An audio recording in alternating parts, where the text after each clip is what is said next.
So the first thing I would say is um, the way I look at the world, and I think this is just common sense, is assumptions are everything. I can give you an example. Recently, a person I knew published an article about the difference between vaccine immunity and natural immunity to quote COVID. And I asked her, uh, because all the studies she referred to uh, actually just looked at what the difference of chemicals in the blood for people who were injected with something versus people who just got sick. And I said, so how does this prove that there's immunity to a virus? And she responded that, well, they wrote the paper assuming there was a virus. And so it was everything I could do to not respond. So if I assume I can fly, it's okay to jump off a building. The problem is if your assumption is incorrect, everything follows is also incorrect. So if you look at cancer, which is the question here, and you say, what are the assumptions made with cancer? Now, let's start at the most basic. And I think it would be probably work the best if I say what I think cancer is, at least conventionally, and then you tell me whether you say that disagree in any way with what I said, right? So I'm going to start at most basic. So basically, you have a body, right? That's and the body has organs and tissues and nerves and muscles and blood vessels, and then it so happens that in one of the tissues some of the cells, or maybe even one of the cell or a clone of the cells, something happens to it, and it essentially starts growing faster than the normal cells in that tissue. So if we're talking about like a breast, so you have normal breast tissue, normal breast cells, and then some of the cells, for whatever reason, they have a mutation, a genetic defect, or something happens to the immune system or whatever. But bottom line is this: those cells start growing faster than the normal cells. They grow and grow and grow, form a tumor. Sometimes they grow and grow and grow and then spread through the blood and the lymphatic system to other organs, and that's called metastases. And then sometimes that can kill you. And that's the basic fundamental theory of cancer that I think every conventional doctor, every conventional oncologist, and every alternative oncologist or doctor uses. Would Yeah, I'm you so, agree with that? yeah, so far I'm right there with you. Right, Yeah, but 100%. Now, the interesting thing about assumptions is there's often situations where, because of how bamboozled we all are by quote science, we don't even realize that we're making assumptions, and we are. So if you say, what are the assumptions in that theory that I just said? Most people would say, well, there really aren't any. Those are the facts. But here is the basic assumption: the tissues or the organs that make up a living being, including a person, are made of cells, right? That's an assumption. I can tell you that no other system of medicine besides conventional medicine actually believed that. And that assumption was created or hypothesized by, like most assumptions, by a guy. His name was Rudolf Virchow, 1858. He sees an onion cell under a microscope, and he comes out with the theory that all living tissue is made of cells. And so, therefore, we and frogs and salamanders are also made of cells because onions have cells. Now, what's interesting about most theories is there was a lot of disagreement at the time. people said, this is nonsense. Living beings are made of protoplasm, which is essentially what we would now call something like organized water with minerals and stuff, proteins and stuff in it, not cells. There's no reason why the liver should break up its tissue into little compartments like some office worker thing. That's ridiculous. It's horribly inefficient. And so what happens is, they said, and mind you, Chinese medicine, Ayurveda, nobody talked about cells. And the other thing I would point out is nobody has seen a cell in a living tissue intact in the organism since, right? You So, you so, can take a tissue out of a liver and stain it, and then you will see liver cells. But you have to ask the question, how do you know that staining and killing the liver tissue doesn't create these compartments that we call cells? Now, here are some of the obvious problems with that theory. Uh, One is you typically, when you look at an ultrasound or an x ray, you don't see cells because they're too small, apparently. What you see is homogeneous tissue. Now, we know there are approximately 188 different tissues in the body, ovaries, kidneys, liver, spleen. It is confirmed that 44 of them exactly are what are called syncytium, which means no cells, like the lens of your eye. Why would you break the lens of your eye into compartments? Because then you'd see like a grid. So, right, that, and like bursa, that there's no cells. So these are acellular uh, protoplasm or organized water called syncytium. The other 144, we see cells like, talk about the liver, for instance. They tend to be at the periphery of the liver, not the body of the liver. And only again, when you remove them, kill them, stain them, shine a high powered microscope light on them, then you see compartments.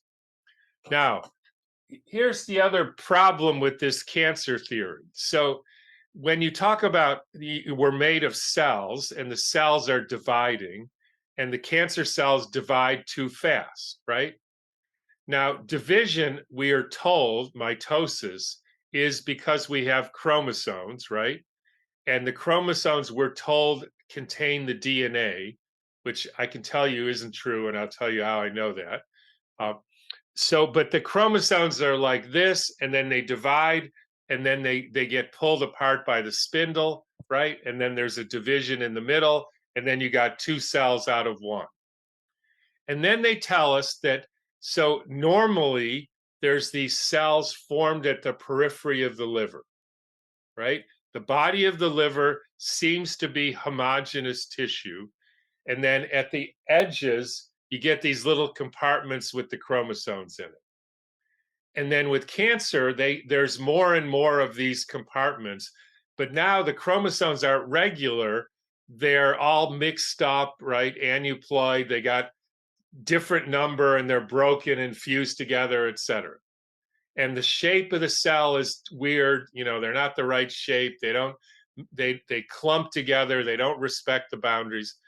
So if I told you, okay, Michael, I got this car and it's all smashed to hell, and the engine's in three pieces, and steering wheel's in the trunk, and somebody cut the brake cords, and you say, yeah, how's it run? Oh, runs great. 3 times better than a normal car, right? You would say, I don't think so. This car probably doesn't work. So how is it that this cell, how does the spindle separate the chromosomes when it's all broken into pieces? Which means there's no way that cell is dividing and growing. In which case, the whole theory of oncology and alternative oncology, which is, kill the fast growing cells, either chemo, radiation, surgery, you remove them. And then in the alternative, doctors use turmeric to kill the fast growing cells. You help your immune system, or vitamin C kill the fast growing cells. Those cells aren't dividing. They're not. They're too sick and weird and dysfunctional. There's no way. Nobody has ever seen them divide. What you see is more of them, right? Now, then they say these weird cells, they swim through your blood and then they go from your breast to your liver, right? It's called metastasis. Ever seen all these weird cells in your blood? Never. No, Why no. don't you go to the oncologist? I think you have metastases. Well, can you look in my blood and see if you see them swimming through? No, we don't do that. Why not? You said they swimming through the blood to go to the next organ. Well, yeah, but you can't find them there. Why not? That's like, yeah. Well, there are all these thousands, millions of them swimming through the blood. Go to the well, then just take a blood sample and find them. No, we can't do that. So So I mean, yeah, there's so many questions, but yeah, I don't want to kind of interrupt too much. But so just kind of so going back to the cell, so all the different organelles, all the different things that they see, the mitochondria, all the components within the cell. I mean, do they exist then, or don't they exist? the only things you can see under a light microscope with minimal staining are a thin cell membrane, the protoplasm or organized water, a nucleus which is shaped like a dome, and mitochondria. That's it. Receptors on cell membranes, lipid bilayers, Golgi apparatus, ribosomes, endoplasmic reticulum, lysosomes, all those are 100% sure artifacts. So And if they, so they like don't exist. they don't And you can, exist. and it's been proven by a guy named Harold Hillman, who took acellular tissue and got the exact picture of a ribosome. They're just gas bubbles in dying, stuff. Huh. And endoplasmic reticulum is fractures in organized water. You can take jello and get endoplasmic reticulum. That's So fascinating. they made this stuff up.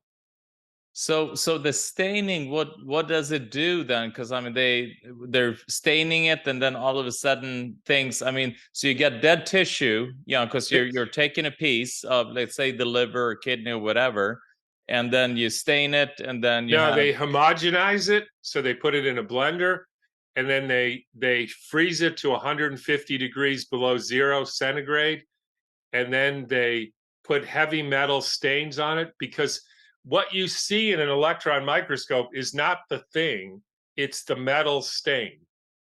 And even if you do so-called transmission EM, that's just a freeze fracture, 150 degrees. You evaporate the water with the high intensity electron beam. The whole thing, every image in an electron microscope is an artifact. Nothing that you see there could possibly be what it looks like in real life. And a prime example is every ribosome is a perfect circle on an electron. And that means it would have been a sphere in real life. And I just ask people, you take an orange and you put it in a blender, that's a sphere. What are the chances that every picture of that will be a perfect circle? And you Not know very the big. answer is zero. And so these things don't make sense from basic geometry. They say, I made that crack about the chromosomes are supposedly have the DNA, right? Hmm. I'm an undergraduate at Duke, not now, but I was. I was invited into this high-level biology class by a guy who was nominated for the Nobel Prize, I believe, in medicine and biology, for discovering how DNA folds up into the chromosomes. He was teacher of the year, brilliant teacher. So he's going to show us how the DNA, long strand of DNA, folds up into these chromosomes, right? That you see with staining. So he sets up a string around the outside of the room with stanchions. He winds the string around about 10 times, and then he has a thimble about this big. And he says, I'm going to fold the string into the thimble.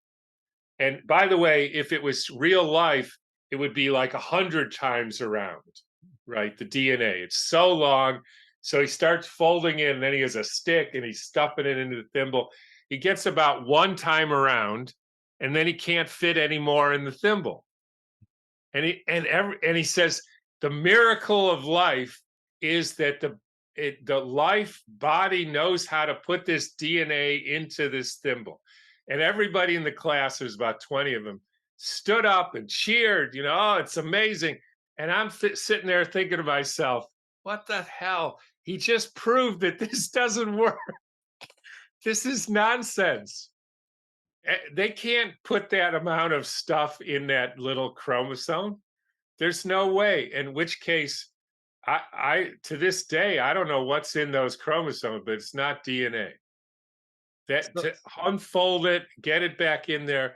So my point is, if there's no cell, and so what's happening here? So you have homogeneous, it's very simple. You have homogeneous tissue, which is organized water. It's like jello. And jello has this mitochondria in it. It's got proteins that are like the skeleton of the jello. Just like when you make jello, you put proteins, then you put water, and nothing happens. And then you heat it, and the proteins unfold. Then the water sticks to it. And then when you cool it, it forms jello, right? So the same thing happens in us, except we don't have a heating system. Instead, we have something called ATP, which has nothing to do with energy. So all the people who talk about ketogenic diet and mitochondria making ATP to generate energy, it's all hooey. It's hooey. Because there is no energy from ATP. And Gilbert Ling proved that 30 years ago. But what it does is it hooks on to the end of the proteins and unfolds them like the heat, and then the water sticks to it, and then it forms the gel, right? So that's what the liver is made of, and every organ has different proteins and different minerals, different fats, different pigments, etc. So that's why it looks different. And then normally the liver dies, just turnover, and it puts out the debris in the form of what we call cells on the outside. It's like taking out the garbage, right? So you take out the garbage, make new liver, and then it just goes on. If you poison your liver, i.e., put more garbage in your house, you make more garbage cans, right? That's why you see increased cell growth. And if it's stinky garbage, the garbage in the garbage can starts stinks. So that's like weird cells, right? Stinky garbage, stinky poisons, all kinds, you can EMF poisons, glyphosate, there's thousands of different kind of poisons, even internally generated poisons. Then it starts making more and more garbage cans, right? That's just normal. And then it forms a tumor because you got to keep the garbage cans in a certain place. You don't want them just all over the house. And then so that's your tumor. And then when it gets more, even can't even hold it in the garbage can, it goes to the next place, which is the liver. It doesn't swim through the bloodstream to get to the liver. That's so how it's so how nonsense. so when they do like a biopsy, let's do they, let's say somebody had like colorectal cancer and then they go and do biopsy on the liver and say, this is from the colorectal cancer. How do they determine that? I mean, what They in look at the chromosomes and they do assay for proteins. so but the And chromosomes, do they exist or not? yeah, the chromosomes exist. They're just not DNA.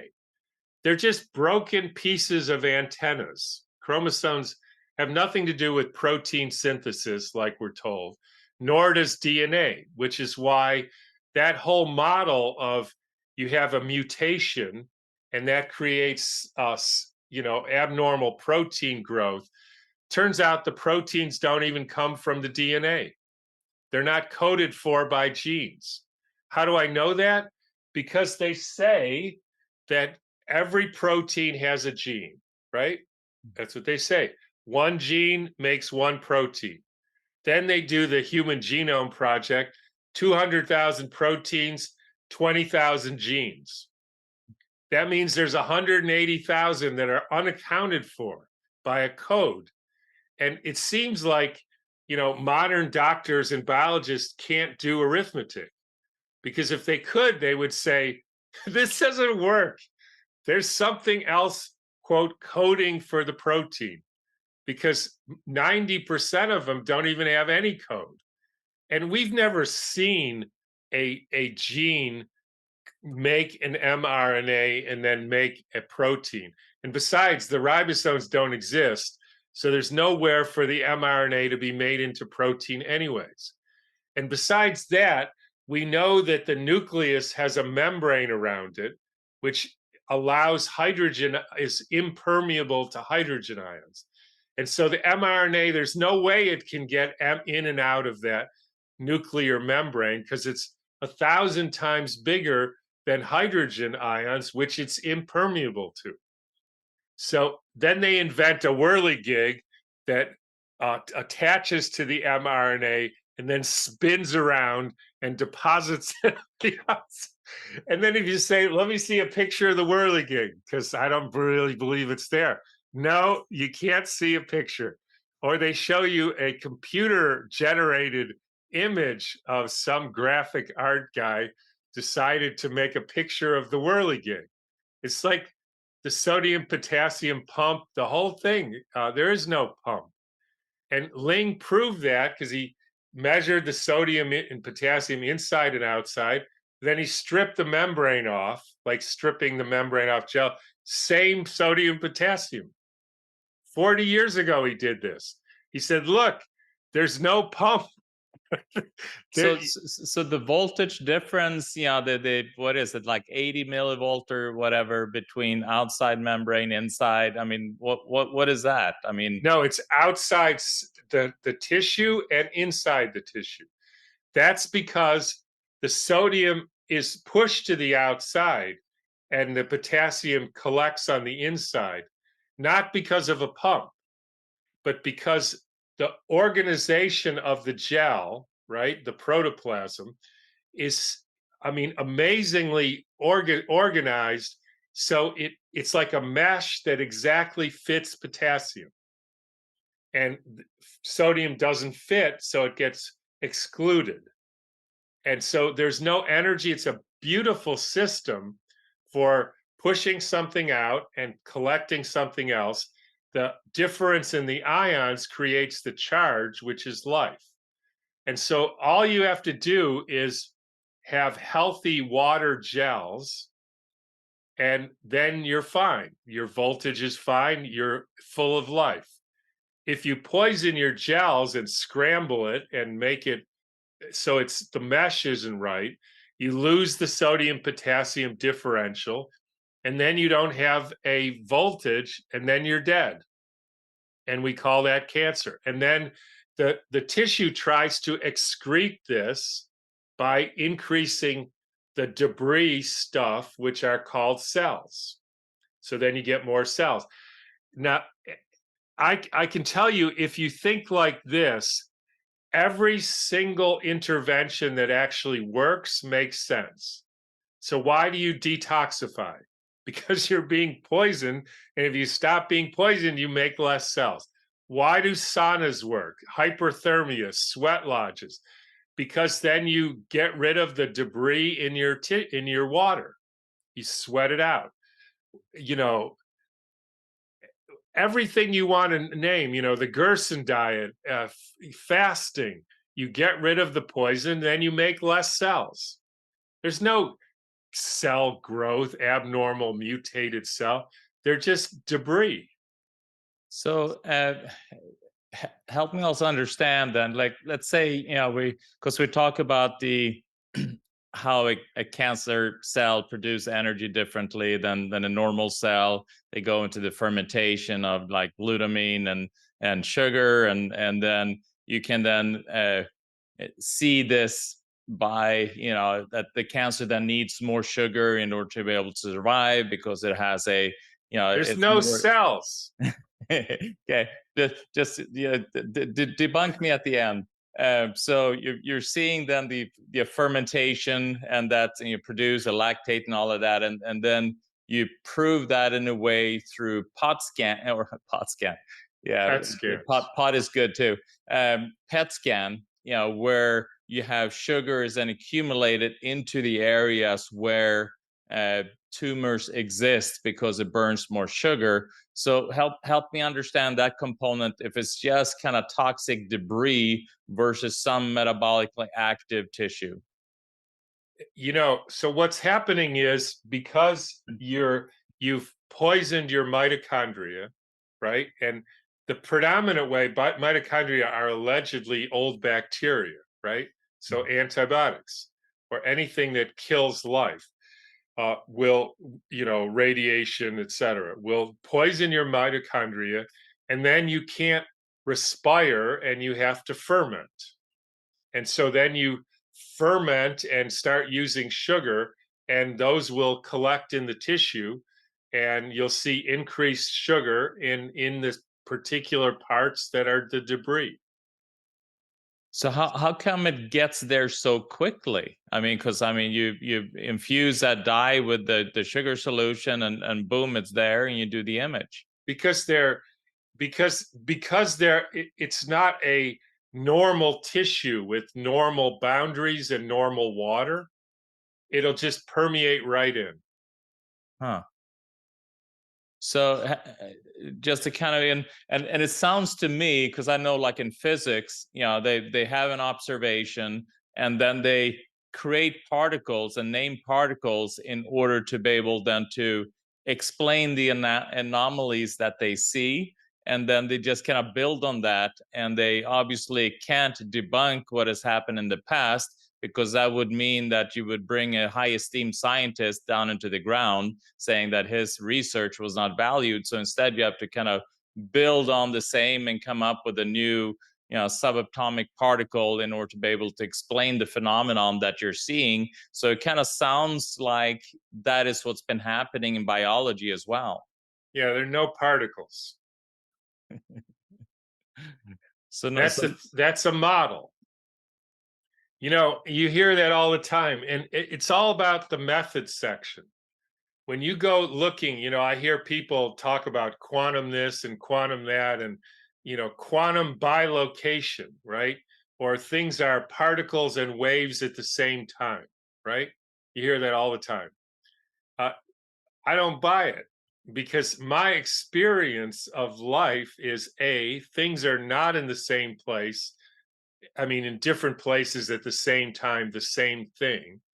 And I can't get into the actual experiment that showed it, but I mean, it was wonky as hell. Like, there were so many assumptions in that the wire and the measurement, and they don't use proper controls, and the whole thing with all these subatomic particles that they hypothesize exist. I mean, so, it's yeah. I've It's just it's model after model, and they have to maintain the model, because otherwise they would admit the whole thing is based on just flawed assumptions. And when you actually look, what can you prove? Like I said, you can prove organized water, protoplasm, and the energy field coming from the outside in sun and electromagnetic waves and the earth energy, thoughts, emotions, feelings. All these impact the structure of the water and work together to create life.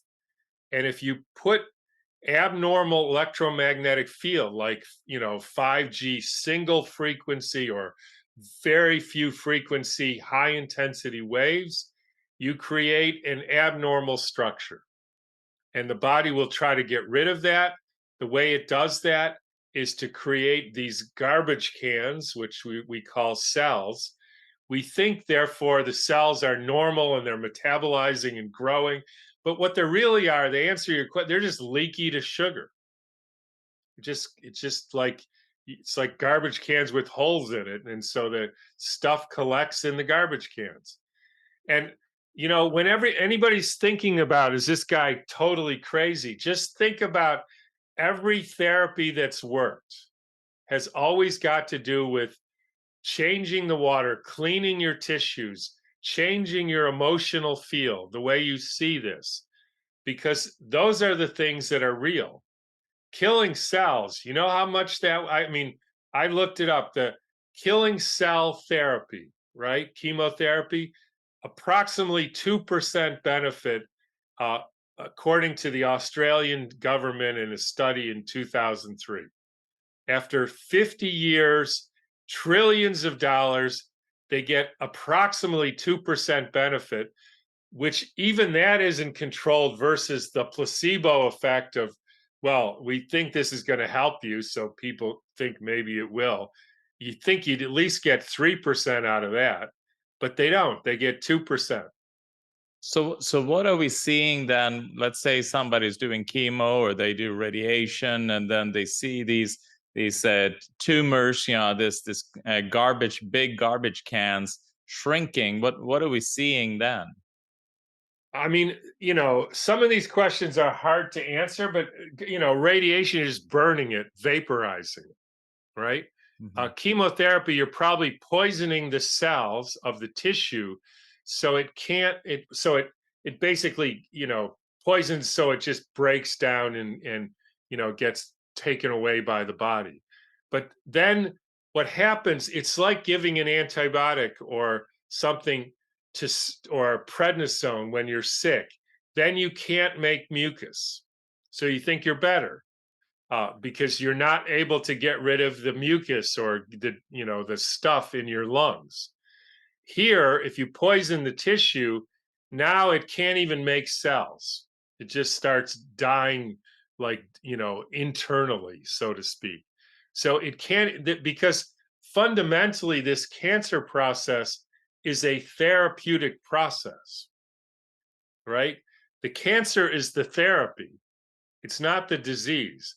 And that's the fundamental problem with killing the cancer cells, whether it's by stimulating the immune system or anything. You're fundamentally confused between the therapy and the disease. So, modern medicine is the quote art of making it so your body can't heal. That's the whole strategy of modern medicine. You're trying to get mucus, you put debris in your lungs, so then you cough it up and call it bronchitis. Modern medicine is to stuff it back in your lungs.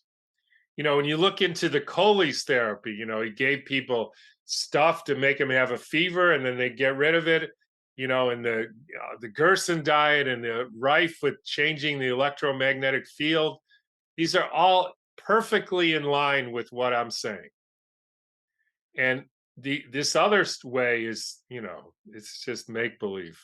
Yeah, I mean it's and I agree with you. I mean medical the medical field, what they're doing is to shut down normal physiological functions, Right. and kind of take over what the body would do naturally, and then you think you're are better. Like the fever is gone, but the function of the fever did not get to do what it wanted to do, which was to burn up whatever junk it needed to burn up. Right. And so So fundamentally, every therapy that works in conventional medicine, you end up sicker. So I'm just kind of stuck still with the tumor. So in your point of view, what it seems like then is that you are poisoning those garbage. It's like you're blasting those garbage cans even further. Doesn't mean that they stop existing. It just means that the body will then reformulate them elsewhere, Yeah, and it you just breaks them apart. Irradiation just vaporizes them. yeah, And but the then you get the debris all over yourself, and then you're even sicker, which is why you feel the way you do when you get chemo or radiation. You And feel like you're poisoned. yeah, and the studies show that like you're saying, kind of a 2% improvement, 2 to 3%, and then also other studies showing that the length of life uh, with all of these therapies is like 3 months, 2 to 3 months. I think is Yeah. increased in longevity. Yes. And people have to realize that when oncologists say the therapy was successful, like, right? So you have a tumor in your breast and your liver, and they measure it, and it's, 4 centimeters or whatever, and they give you radiation, and it shrinks down to half a centimeter, and that's successful. And then the person otherwise would have died in 6 months. Now they die in 3 months. But that's still a success because we measured it by the tumor growth. It's a bit like, the best example to see this is you treat depression, which isn't a disease, of course. Person comes in, I'm really depressed and I'm not getting along with the wife, and my job isn't going well, and I'm having financial trouble. Oh, so here's some Prozac, comes back in a month. So how you feeling? Much better. Don't feel as depressed. So how's your life? Well, I got fired, my wife left me, and I went bankrupt, and I gained 40 pounds. So what makes you I don't feel bad at all. And you think, great. You don't feel it, huh? You're just good. That's what we do to people. I We got love rid of your tumor. What's your problem? I love it. So yeah, yeah. What's your problem? I know you died from malnourishment, and Yeah, we you're puking poisoned the your guts crap out of out, and you, but yeah, yeah, uh, see the X-ray. See, it's shrink. We yeah, yeah, vaporized it. yeah. We we poisoned it, and so it broke down in a million pieces, went all over the place, and you felt like crap for the rest of your life. That's the way it works, buddy.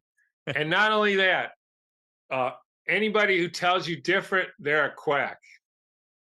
If they tell you you could actually do something about this, we don't do anything about anything. It's not what the business we're in. We don't heal even asthma or eczema, right? You manage it. You give people asthma meds for the rest of your life.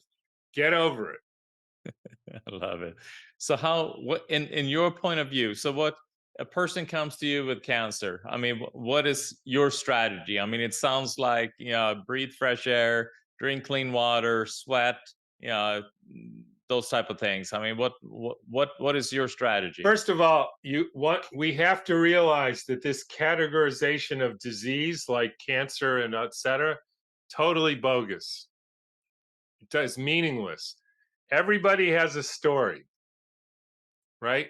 My story was, you know, I was fine, and then I decided to dye my hair every 3 weeks with this toxic dye. Next thing you know, I got brain cancer. So they don't have brain cancer. They have toxic dye absorption into their head area. So in that case, being the genius that I am, I say, quit doing the, that dye, idiot. I don't usually say that. That's why I had to stop practicing, because I was about ready to start saying that to people. So I figured it's time to retire. Yeah, it's only to a certain limit you can go, and then after that, then you yeah, Yeah. you're tired. Yeah. So so that's one story. The next story is, you see a lot of people with, especially women with, sexual and emotional trauma, and they're literally energetically constricted in their, genital organs. You can, and m- what I developed was a system of getting people into their so-called right brain or intuitive way of speaking, because my theory was everybody knows what happened to them. You just have to ask in the right way. So over 35 years, I worked on how to ask people, and they would tell me, here's what happened to me. And I knew I was right when at some point they start either laughing or crying. And that told me that we had hit upon the real story. Now, it may not be the whole story, but it was the part to start with. And then whatever it was, I started there. I didn't treat cancer because it doesn't exist. Cancer is the garbage coming out.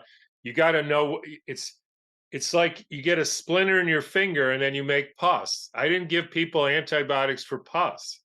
I took the splinter out and then the pus goes away. You don't have to worry about the tumor or the pus. You just have to take the splinter out. So the question, what was this person's splinter? Hair dye, emotional, it could be anything. You know, I decided to only eat, dried fruit for 6 months. Next thing you know, you're sick. Why'd you do that?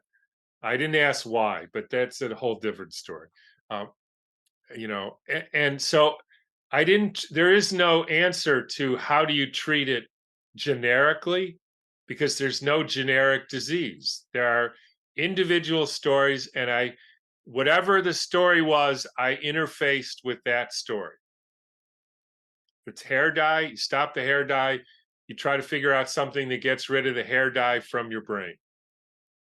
So in your mind, I mean, it sounded like, some people do the ketogenic and they get better. Some people do the Gerson, they get better. Some people do just plant-based and they do better for a while, and then all of a sudden they, don't do Right. as well. Um, so in your mind, what would be kind of a good diet for an individual that's battling cancer? It depends on their story. There is no that's one of the fallacies of this is everybody's out there trying to say this is they because the assumption is there's a disease, right? The cells are metabolized, they're using too much sugar, and that's the problem. And so you cut away all the sugar, and sometimes that works, and sometimes it doesn't, because the fundamental assumption is it's growing cells that are using more sugar. That's the part that's wrong. And so if you get away from that and just think of how would this person be better nourished, have more, a healthier, coherent structure of their protoplasm of their water, you will probably be able to find out the answer, and that might lead you to the how that person should eat. And of course, I have ideas. I'm not a raw foods guy and I'm not a plant-based guy. So, I tend to be more in the Weston Price and, ketogenic sort of mode, because that's where most people end up having had their trouble. I, what it, they, they ate sugar nonstop from day one until the day they came to my office. Yeah, yeah. And so people that have success, they talk about cancer drivers and they use, like different pharmaceuticals, doxycycline, use, different statins, metformin, all of these different things, then to try to shut down cancer drivers. So, do cancer drivers exist then, other than just No, toxins? that's to me, that's total nonsense. Give somebody statin drug, which actually inhibits your energy flow in your tissues to treat an energetic deficiency situation. I mean, you got to be kidding. I love it. Or Love it. doxycycline, that's a mitochondrial inflammation poison. You see, you got all these, especially, alternative doctors are often the worst. They think, oh, I got to get rid of the inflammation, right? The inflammation is the trouble, right?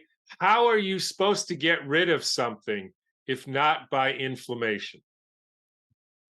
It's all comes from this position, you have a stupid body, right? It's causing the inflammation, and it's getting chronic. Well, the reason it's chronic is because there's so much stuff that it has to get rid of, right? You have so many splinters that you make so much pus, And second of all, because you keep trying to give them anti-inflammatories. It never will work, which is exactly what happens. So the studies, and I'm sure you're aware of this, where they just bring in like aspirin, for instance, and they see that people live longer. Their cancer, that group are less likely to get cancer. I So doubt it. I'd have to see that study, and I would dissect the hell out of that study. yeah, yeah, I love it. That is sounds like, you know, I don't know the percentage, but a high percentage of medical studies, when you look at, you see, there's so many assumptions about the type of cancer and the stage, and you go back and look at,